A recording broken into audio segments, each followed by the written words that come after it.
कान पे जूं नहीं रहेगी। आज भी लोग गंदा पानी पीने को मजबूर हैं। सीवर मिल गया है, सीवर जाम पड़े हुए हैं, गलियां भरी पड़ी है। उस गलियों में जाकर पता करो। हम जाते हैं, चाहे किसी भी पार्टी का आदमी आगा तो कल को वोट मांगने जाएगा ना, जनता को तो ये पता नहीं है कि ये कौन लोग हैं। जनता तो सबको एक जैसा समझती है। जनसंघ ने उस समय अपना कोई कैंडिडेट नहीं खड़ा करा। उसके बाद बाबा साहब को भारत रत्न क्यों नहीं दिया 42 साल तक कांग्रेस ने? को अन्य को सौगात, आज जो राशन 80 लाख लोगों को राशन फ्री मिल रहा है, वो देश के प्रधानमंत्री दे रहे हैं, दिल्ली सरकार नहीं दे रही। नमस्कार, मैं देवानंद शुक्ला और आप देख रहे हैं आधान हिंदी न्यूज। आज हमारी खास मुलाकात में मौजूद है त्रिलोकपुरी विधानसभा के भावी प्रत्याशी रामचरण जी, और इनसे हम जानने की कोशिश करेंगे कि आखिर इनका रोड मैप क्या है और किस मुद्दों को लेकर जो है बीजेपी इनको अपना यहाँ पर जो है कैंडिडेट चुनना चाहती है। सर नमस्कार। आपका नमस्कार। सर, आपको बीजेपी यहाँ से अपना भावी प्रत्याशी चुनने जा रही है, जो है प्रत्याशी चुनने जा रही है, तो आपका रोड मैप क्या है? पहले तो ये संगठन पर तय है, पार्टी जिसको भी तय करेगी, मुझे तय करेगी, हमारे और कार्यकर्ताओं को तय करेगी, जिसको भी हम सब लोग चुनाव लड़ाने जा रहे हैं। इस बार भारतीय जनता पार्टी के पास बहुत सारे ऐसे मुद्दे हैं जो पिछले 11 वर्षों से दिल्ली में एक ऐसी सरकार चल रही है जिसके विधायक भी यहाँ से चुन करके गए, मगर त्रिलोकपुरी को उन्होंने कुछ नहीं दिया है जी। त्रिलोकपुरी के साथ धोखा हुआ, कोई दिल्ली के साथ धोखा तो हुआ ही है, झूठ फरेब का खेल खेला गया है। इसी प्रकार से त्रिलोकपुरी की जनता के साथ भी झूठा फरेब किया जा रहा है। आज भी झूठा फरेब किया जा रहा है, आज भी झूठ बोला जा रहा है। भारतीय जनता पार्टी, इन्होंने कहा था हम स्कूल देंगे, एक स्कूल नहीं दिया पूरी त्रिलोकपुरी विधानसभा के अंदर। कोई डिस्पेंसरी नहीं दी, कोई बुजुर्गों के लिए, सीनियर सिटीजन के लिए कोई स्थान नहीं है, कोई लाइब्रेरी नहीं है, कोई महिलाओं के लिए मैटरनिटी होम, मतलब ऐसा कुछ स्थान होना चाहिए, वो नहीं है। ये सारे वादे इन्होंने पिछले 10 सालों में की थी। त्रिलोकपुरी विधानसभा का एक समस्या है यहाँ साफ सफाई और पानी को लेकर, इस पे आपकी क्या राय है? नहीं, पानी का पूरी दिल्ली का तो बुरा हाल है ही, मगर त्रिलोकपुरी के अंदर आज भी हम सब लोग देखते हैं पानी तो है ही नहीं। पानी आता तो इतना गंदा, पिछले 5 महीने से हम जहर पी रहे हैं। त्रिलोकपुरी के लोग 5 महीने से जहर पी रहे हैं। दुनिया भर के प्रदर्शन यहाँ के सामाजिक लोगों ने भी किए हैं, यहाँ के राजनीतिक लोगों ने भी किए हैं, आरडब्ल्यू ने किए, व्यक्तिगत लोग मिलकर के चले गए, क्योंकि सीवर का पानी मिला हुआ है जिसको पीकर छोटे छोटे बच्चे बीमार हैं, जिसको पी करके मेरी माताएं बहनें व्रत नहीं खोल पाए क्योंकि वो नहाए नहीं। जिन्होंने व्रत पिछली बात कही, अभी 5 महीने में बहुत सारे व्रत गए हैं। दिवाली गई है, हमारा रक्षाबंधन का त्यौहार गया है, होली अष्टमी का गया, करवा चौथ का त्यौहार गया। तो मेरी माता बहनें जो समय से नहाने की शक्ल थी, क्योंकि गंदा पानी आ रहा था, जहर का पानी आ रहा था। आज डॉक्टर की दुकान पर जाते हैं तो हमारे बुजुर्ग वहाँ बैठे हुए हैं, उनके पेट में इन्फेक्शन हो गया, छोटे छोटे बच्चे बीमार पड़े हुए हैं, जिसके कारण से इस क्षेत्र के विधायक के खिलाफ दुनिया भर का रोहित मेहरा जो है उसके खिलाफ, आतिश जी के खिलाफ, केजरीवाल के अनेकों प्रदर्शन किए हैं, बस इनके कान पे जूं नहीं रहेंगी। आज भी लोग गंदा पानी पीने को मजबूर हैं। सीवर मिल गया है, सीवर जाम पड़े हुए हैं, गलियां भरी पड़ी है। उस गलियों में जाकर पता करो। हम जाते हैं, चाहे किसी भी पार्टी का आदमी आगा तो कल को वोट मांगने जाएगा ना, जनता को तो ये पता नहीं है कि ये कौन लोग हैं। जनता तो सबको एक जैसा समझती है, क्योंकि पानी गली में भरा पड़ा है, बच्चा स्कूल नहीं जा पा रहा, बुजुर्ग जन ड्यूटी नहीं जा पा रहे हैं, माताएं बहनें अपने ऑफिस, क्योंकि जब पूरी गली गंदगी से भरी हुई है, नाले भरे हुए हैं, मगर इसकी तरफ यहाँ के क्षेत्र के विधायक का भी ध्यान नहीं गया और यहाँ पर जो सरकार है उसका भी ध्यान नहीं गया, ना अधिकारियों का ध्यान गया। जनता आपको विधायक चुनती है तो इस समस्या का निदान कैसे पाएंगे आप? प्रिय मित्रों, मैं आपके सामने एक बात करना, मैं पिछले 40 वर्ष से इस क्षेत्र की सेवा कर रहा हूँ। मैं 1993 में चुनाव लड़ा, कुछ वोटों से हार गया, मगर मैंने कभी मैदान नहीं छोड़ा, मैं अपने क्षेत्र को नहीं छोड़ा। फिर दोबारा 1998 में मुझे मेरी पार्टी ने मुझे फिर टिकट दिया, मगर मुझे बहुत सारे, मैं पदों पे भी रहा, पार्टी के विभिन्न पदों पे रहा, मैं जिला अध्यक्ष रहा, प्रदेश मंत्री रहा, मगर मेरी क्षेत्र की जनता के सामने जो भी समस्या मेरे घर पर लेकर के आया, आधी रात को भी आया, चाहे वो पुलिस की समस्या हो, चाहे वो कार्ड बनाने की समस्या हो, चाहे वो क्षेत्र में बच्चों के एडमिशन की समस्या हो या और कोई समस्या हो, मैंने अपने घर से किसी को निराश होकर नहीं जाने दिया। मेरे से जितनी मेहनत हुई मैंने उतनी मेहनत करी है। और आज भारतीय जनता पार्टी इस क्षेत्र के अंदर संघर्ष कर रही है, और मैं ये दावे के साथ कह सकता हूँ, जो भी भारतीय जनता पार्टी का प्रत्याशी यहाँ से आएगा, भारतीय जनता पार्टी का कार्यकर्ता, तो उसके लिए भारतीय जनता पार्टी का एक एक कार्यकर्ता काम करके इस बार हम सब लोग ये त्रिलोकपुरी विधानसभा के अंदर कमल खिला करके ये इतिहास रचने जा रहे हैं। कि आपने बात कही महिलाओं और बुजुर्गों को लेकर, तो आज से आम आदमी पार्टी ने महिलाओं के लिए 2100 रुपये हर महीने जो है योजना ला रही है कि जो महिलाओं को 2100 रुपये दिया जाएगा। दूसरा, बुजुर्गों के लिए जो है आपने कहा कि कोई अभी जो हॉस्पिटलिटी की सुविधा नहीं है, उसके लिए भी योजना ला रही है, तो इस पे आपकी क्या राय है? फिर दोबारा झूठ का जुमला केजरीवाल सरकार करने जा रही है। केजरीवाल ने भी 3 चीजों पर माफी मांग ली। 10 साल से मैं साफ पानी नहीं दे पाया आपको, मैं जमुना को साफ नहीं कर पाया, मैं बिरजाम को ये नहीं कर पाया। अगले 5 मतलब पिछली बार जैसे पंजाब में सरकार बनी है, 3 साल में पैसे नहीं दे रहे वहां पर। पिछली बार लोकसभा के चुनाव में भी इन्होंने इसी प्रकार से लोगों को, हमारी माताओं बहनों को बेवकूफ बना करके और फार्म भरवाए गए थे। सरकार दिल्ली में तुम्हारे केंद्र में तुम्हारी सरकार नहीं बनी, इंडिया की सरकार नहीं बनेगी, वो एक अलग बात है। भाई दिल्ली में तुम्हारी सरकार थी, आपने क्यों नहीं दिए यहाँ पर महिलाओं को पैसे? आज फिर चुनाव आ गया, फिर आपने 2100 रुपये की बात कर दी है। आज आप रजिस्ट्रेशन कर रहे हो। हमारे क्षेत्र की जनता तो गरीब जनता है, वो बहुत कुछ नहीं देख पाती, मगर उसके साथ धोखा क्यों, उसके साथ ये मजाक क्यों? कल को फिर दोबारा जब दिल्ली में इस बार तुमको लग रहा है सरकार नहीं बनने वाली, क्योंकि भागने के चक्कर में 22 लोगों को टिकट काट दिया आपने और नए लोगों को टिकट दिया। तुम तो ईमानदार कहते थे, हम तो बहुत ईमानदार हैं, हमारे सारे विधायक ईमानदार हैं, हम ईमानदारी से मैंने जो ने एक वो तो खुद दावा करते थे, नहीं जी मैंने उसकी इंक्वायरी करी है। मुख्यमंत्री बोलते थे मैंने उसकी इंक्वायरी करी है, उसके ऊपर कोई चार्जेस नहीं है। और आज आपने त्रिलोकपुरी विधानसभा का विधायक भी हटा दिया। आपने मनीष सिसोदिया, जो शिक्षा जगत के जनक तुम जिनको कहते थे, जिनको तुम भारत रत्न देने की बात करते थे, वो क्यों भाग करके चले गए, क्यों छोड़ गए? लोग वहाँ के क्षेत्र की जनता तुमको ढूंढ रही है, पूछ रही है कि हम सब लोगों ने आपको वोट दिया था, आप उप मुख्यमंत्री थे, मगर आप शराब के कारण से आपने लोगों को शराब पिलाने का काम किया। लोग, क्षेत्र की जनता बड़ी मुश्किल से बची है अपने आप में। हमारी त्रिलोकपुरी क्षेत्र विधानसभा के अंदर भी 7-8 ऐसे शराब के ठेके खोल दिए गए थे, जिनको क्षेत्र की जनता के साथ मिलकर के हम भारतीय जनता पार्टी के कार्यकर्ताओं ने संघर्ष करके वो ठेके बंद कराने का काम किया है। तो कुल मिला के आपका कहना है कि ये जुमला है। एक बात और रही, अभी आजकल जो है नेशनल लेवल पे एक मुद्दा है बाबा साहब अम्बेडकर को लेकर के अमित शाह जी ने जो गलत ठहराया है, और पूरे दलित समाज को लेकर ये जो विपक्ष जो है लगातार आरोप लगा रहा है कि दलित समाज ही गलत है उनके मुताबिक। आप भी दलित समाज से आते हैं, आप बीजेपी से हैं, अब आपका क्या कहना है?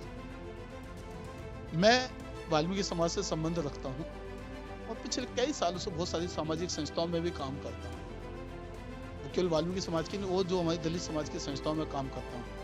इधर मित्रों, मैं एक बात पूछना चाहता हूँ, आखिर में कांग्रेस के युवराज राहुल गांधी, वो उनकी पुरानी जो उनके दादा परदादा जो थे, वो बाबा साहब को उन्होंने कब सम्मान दिया?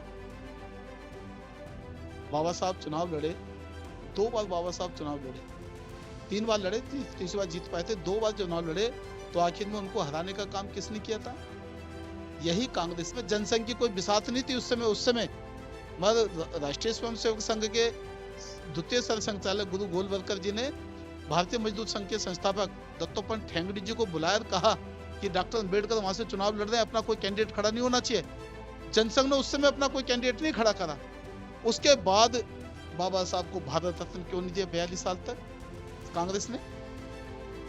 बाबा साहब को पार्लियामेंट्री हॉल के अंदर मतलब कि क्यों नहीं उनका चित्र लगाया गया?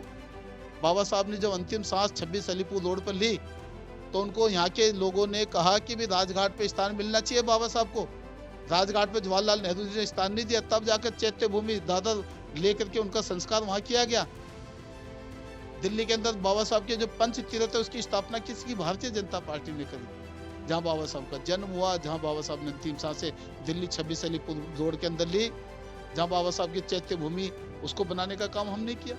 शिक्षा दीक्षा भूमि हमने किया। हायर एजुकेशन इंग्लैंड लेने गए थे, उसको खरीद करके आज के देश के बच्चों के लिए हमने सब लोगों ने उनको उनके नाम से मतलब कि उनको अर्पित किया है। तो ये अम्बेडकर पंच तीर्थ की स्थापना करके भारतीय जनता पार्टी, हमारे यशस्वी प्रधानमंत्री जी ने बाबा साहब को सबसे बड़ा सम्मान दिया। दिल्ली में अम्बेडकर फाउंडेशन बना है, जाकर देखो कितना सुंदर है। जाते हैं तो वहां लगता है बाबा साहब का इतना बड़ा चित्र, इतना बड़ा हॉल बना है। ये जो कांग्रेस कभी नहीं करती। कांग्रेस ने हमेशा अपमानित किया बाबा साहब। जवाहरलाल नेहरू कहते थे, एक बार डॉक्टर श्यामा प्रसाद मुखर्जी ने पूछा कि बाबा मतलब कि नेहरू जी आप ये बताओ, आपने इस बार जो चुनाव में लड़ाए, दोनों बार, पिछली बार भी, आपने कई लोग कैंडिडेट अपने कांग्रेस के कैंडिडेट के सामने, आपने कांग्रेस के कैंडिडेट खड़े नहीं करे उनके सामने। उन्होंने कहा वो तो बहुत होनेस्ट लोग थे, जवाहरलाल नेहरू कहते हैं। तब डॉक्टर श्यामा प्रसाद मुखर्जी का डॉक्टर अंबेडकर जी से ज्यादा होनेस्ट कौन हो सकता है? मगर उसका जवाब क्या था जवाहरलाल नेहरू का कि डॉक्टर अंबेडकर हमसे बहस करता है, तो तुम्हें ऐसे लोग चाहिए कि तुम्हारे सामने हाथ जोड़ के तुम्हारी हाँ मिलाएं। बाबा साहब इतने महान आदमी थे जो अपनी बात को दृढ़ता से केवल दलितों के लिए नहीं पूरे देश के लोगों के लिए कहते थे। आज देश को सम्मान देने का काम हमने किया है। जो आज जो बात कही कि उन्होंने जो कहा, आज बहुत सारे लोग हैं जो बाबा साहब का चित्र लेकर के गलियों में घूमते हैं। जी बाबा साहब का उन्होंने करा कुछ नहीं, बाबा साहब के नाम से जय भीम के नारे भी लगाने वाले लोग हैं। मगर बाबा साहब के लिए तुमने किया क्या? बाबा साहब के सम्मान में आखिर में आपने किया क्या? इन 11 साल और 60 साल को लगा लो, अब 60 साल कांग्रेस के शासन के, उनकी मिलीजुली और सरकारों के, और इन 11 साल के अंदर हमने क्या क्या काम किया है कोई आकर बहस नहीं करने को तैयार, बस झूठ बोलने को तैयार है। बाबा साहब की उस 11 सेकंड की क्लिप को काट करके आज मतलब पूरा बाबा साहब अगर अमित शाह जी का पूरा अगर भाषण सुनेंगे, क्योंकि उस पूरे भाषण में कांग्रेस की पोल खोल के रख दी अमित शाह जी ने। क्या बाबा साहब के साथ हुआ ये जनता के देश के सामने लाए, तो अब इनको लगा अपने बचने का क्या कारण है, तो इन्होंने कहा वो क्लिप दिखाना शुरू कर दो। उन्होंने कहा कि अंबेडकर बाबा साहब का नाम लेकर अंबेडकर के फैशन बना दिया, ये कहा उन्होंने। मगर वो किन लोगों के लिए क्या, जिन लोगों ने अपने स्वार्थ की खातिर बाबा साहब का नाम लेते हैं, मगर बाबा साहब को सम्मान कभी नहीं देते। तो भारतीय जनता पार्टी ने हमेशा से बाबा साहब को श्रेष्ठ में, देश के प्रधानमंत्री जी ने कहा कि अगर बाबा साहब नहीं होते तो आज मैं यहाँ नहीं होता, इस कुर्सी पर नहीं होता। 9 मई की स्थापना उन्होंने करी। 100 रुपए का सिक्का जो म्यूजियम में रखा जाता है देश के अंदर, बाबा साहब के नाम से करा। बाबा साहब का टिकट घोषित किया। इतने सब सम्मान जितने हमारे देशों में सरकार चल रही है, चाहे महाराष्ट्र, बाबा साहब के नाम से, उनकी पत्नी के नाम के, उनके बच्चों के नाम से अनेकों योजनाएं हमने चलाने का काम किया है। कुल मिला के ये आरोप जो है निराधार है, गलत है, आपका कहना ऐसा है? निराधार है। आज भी सबसे ज्यादा इस देश के अंदर लोकसभा के अंदर जितने सांसद हैं दलित, वो भारतीय जनता पार्टी के पास है। जितने विधायक हैं सबसे ज्यादा भारतीय जनता पार्टी, देश के अंदर आज मेयर हैं तो भारतीय जनता पार्टी के पास है। आज बहुत सारी हमारी ऐसी दलित समाज की संस्थाएं हैं, बहुत सारी हैं, जो कभी बहुत दूरी बनाकर रखती थी भारतीय जनता पार्टी से, मगर आज समाज के लोगों ने, सामाजिक संस्थाओं ने, उनको पता है कि बाबा साहब को जो सम्मान देने का काम किया है वो भारतीय जनता पार्टी ने किया है। आज गली गली में जो लोग घूम रहे हैं, आज भारतीय जनता सामने नहीं टकरा सकते, उनसे पूछ नहीं सकते आप कि क्या किया आपने बाबा साहब के लिए। मैं पूछना चाहता हूँ दिल्ली के केजरीवाल से, आप बता दो पिछले 11 साल के अंदर बाबा साहब के लिए एक भी काम किया हो? कोई तुमने कोई स्मारक बनाने का काम, अब तुम कह रहे हो स्कॉलरशिप की बात करो, तुमको शर्म नहीं आती? 11 साल के बाद तुम कह दो हम इस तीसरी बार आए तो, अरे तुम तो चौथी 5वीं बार आ गए भाई। मैं स्कॉलरशिप है ना, 11 साल के अंदर 3-4 बार तुम मुख्यमंत्री बन गए, मगर तुमने क्या बाबा साहब के लिए कुछ किया? हमने किया। हमने मतलब भारतीय जनता पार्टी ने दिल्ली में इतना बड़ा काम करके बाबा साहब को, चलो ना मेरे साथ, हम दिखाता हूँ आप सबको कि कितने बड़े बड़े स्मारक, कई करोड़ रुपए के स्मारक बनाने का काम भारतीय जनता पार्टी की सरकार और देश के यशस्वी प्रधानमंत्री जी ने किया है। मतलब जुमला करने से, स्कॉलरशिप तो मतलब केंद्र सरकार बहुत पहले से हायर एजुकेशन के लिए हमारे दलित समाज के बच्चों को दे रही है। इंग्लैंड में पढ़ने जाओ ना, जब बाबा साहब गए थे पढ़ने के लिए, वहाँ पे जो बच्चा हमारे देश का हायर एजुकेशन का, उसको फ्री में सारी सुविधाएं देने का काम भारतीय जनता पार्टी कर रही है।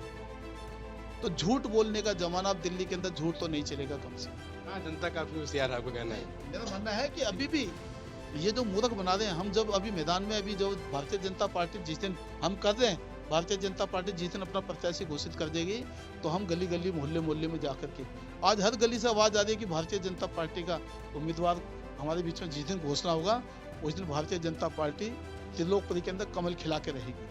त्रिलोकपुरी विधानसभा की जनता आपको विधायक चुन के विधानसभा पहुंचाती है, तो आपके पास ऐसे क्या रोड मैप हैं जो बहुत जरूरी है इस विधानसभा में?